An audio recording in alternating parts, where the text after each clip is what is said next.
আজকের next recipe কি মাছ জানো এটা? Glass cup. অদ্ভুত নাম, তবে মাছটা দারুণ টেস্ট খেতে। এটাকে কি কি যেন মা দিয়েছো বলো? নুন, হলুদ, হলুদ গুঁড়ো, নুন, কাঁচা সরিষার তেল আর একটু রসুন, কাঁচা লঙ্কা, পোস্ত, একটু আদা। আচ্ছা, এগুলো বেটেছো? হ্যাঁ, বেটে সেগুলো বাটা, কুচো ধনেপাতা আর ধনেপাতা কুচি দিয়ে ম্যারিনেট করে রেখে দিয়েছে। এটা কতক্ষণ ম্যারিনেট থাকবে?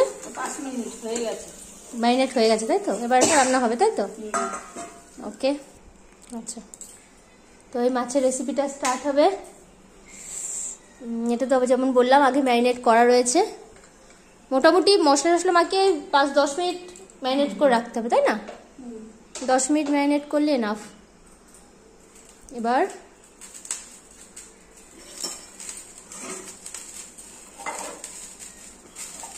কড়াইতে তেল দেওয়া হলো।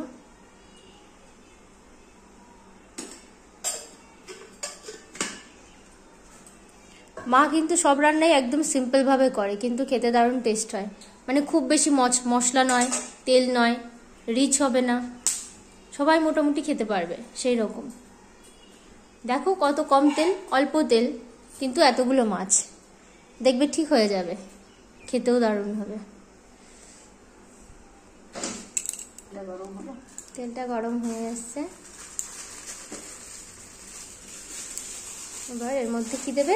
জিরে, তাই তো? হ্যাঁ, একটু জিরে ফোড়ন, গোটা জিরে একটু দিয়ে দেবো। আচ্ছা, দিয়ে এবার তেলটা একটু চারিদিকে লাগিয়ে নেবো। হ্যাঁ, মাছটা অনেকটাই আছে।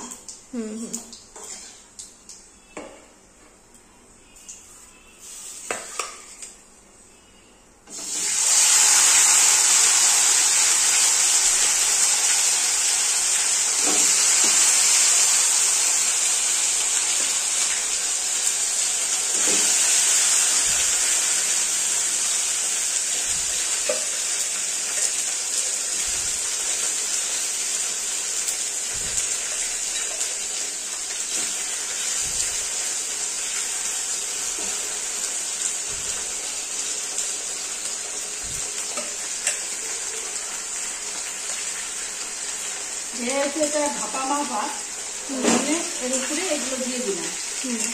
এটা এখন নিয়ে মশলাটা খুব ভালো করে দিয়ে ঢাকা দিয়ে দেবো। এই যা মশলা আছে সবগুলো এর মধ্যে আস্তে আস্তে করে দিয়ে দিলাম।